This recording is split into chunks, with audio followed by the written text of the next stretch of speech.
हाँ भाई, क्या हालचाल है। चाइना और अमेरिका की जंग के बारे में पता चला है?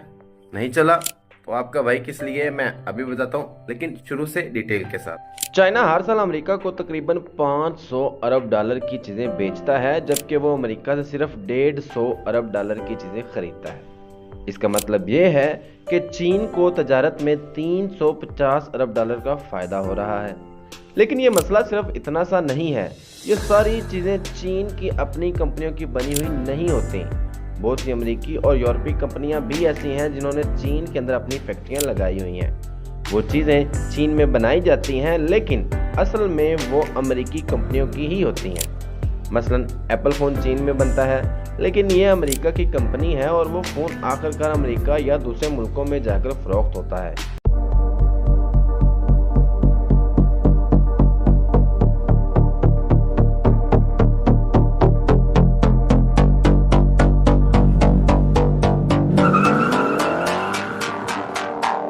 इस तरह कई गाड़ियां जो चीन में बनती हैं वो भी अमेरिकी या यूरोपीय कंपनियों की ही होती हैं। ये बात याद रखनी चाहिए कि चीन की जो एक्सपोर्ट है उसमें कई ऐसी चीज़ें शामिल हैं जो असल में अमेरिका की अपनी कंपनियों की हैं। तो ये सोचना ठीक नहीं कि टैरिफ लगाने से सिर्फ चीन को नुकसान होगा। असल में चीन के अंदर अमेरिका की बहुत ज़्यादा सरमायाकारी है। अमेरिका की कंपनियां सस्ती लेबर की वजह से चीन में चीज़ें बनाती हैं और फिर वही चीज़ें अमेरिका में लाकर बेचती हैं। इसलिए अगर हम सिर्फ आदादो शुमार देखें तो टैरिफ वार में चीन को इतना नुकसान नहीं हो रहा जितना नजर आ रहा है।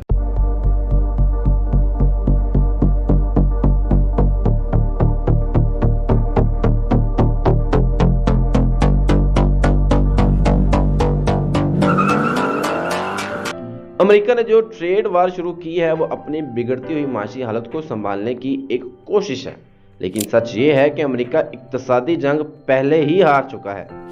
2008 में जब माली बहरान आया था तब से अमेरिका बस डॉलर छाप रहा है। वो असल में कोई ऐसी चीज़ नहीं बना रहा जो दुनिया में बड़ी तादाद में बिक सके। टेस्ला जैसे इदारे भी सरकारी इमदाद पर चल रहे हैं। स्पेस एक्स को भी अमेरिका की हुकूमत पैसे देती है क्योंकि इसका बड़ा खरीदार खुद अमेरिका है।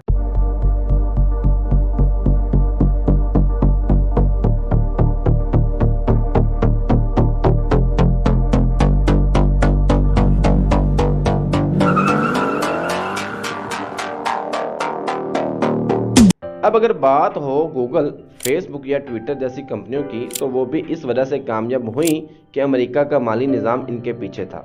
लेकिन अब दुनिया बदल रही है। दूसरी तरफ देखें तो चीन के पास अपनी बड़ी मार्केट है। दुनिया में सबसे ज़्यादा चीज़ें चीन में ही खपती हैं। एप्पल हो या जापानी या जर्मन कारें, सबसे ज़्यादा खरीदारी चीन में ही होती है। लेकिन चीन अपनी खरीदारी यन छाप छाप कर नहीं करता, वो सचमुच की माइशत पर इन्हसार करता है। उसकी खरीदारी रियल है। अमेरिका के ब्रिक्स जो डॉलर छाप कर चीज़ें खरीद। अगर अमेरिका चीन से तजारती जंग करेगा तो उसे एक बहुत बड़ी मार्केट खोना पड़ेगी। चीन अब तकरीबन हर वो चीज़ खुद बना सकता है जो अमेरिका या यूरोप बनाते हैं।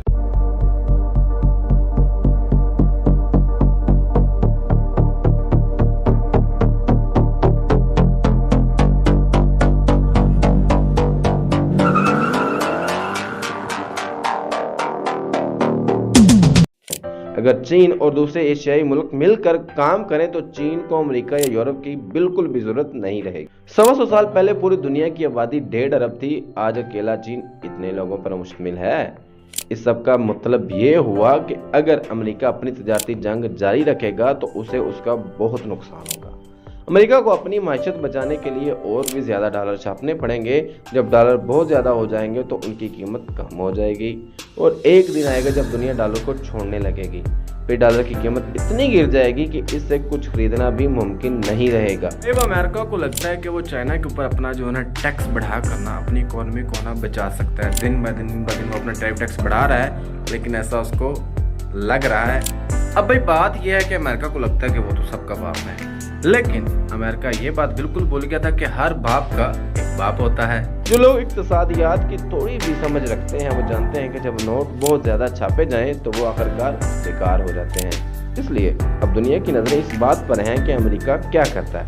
अगर वो गर्म जंग यानी असल लड़ाई शुरू करता है तो शायद कुछ वक्त के लिए अपने नुकसान को रोक सके। लेकिन अगर ऐसा ना हुआ तो फिर दुनिया की क़यादत अब आहिस्ता आहिस्ता चीन के हाथ में जा रही है।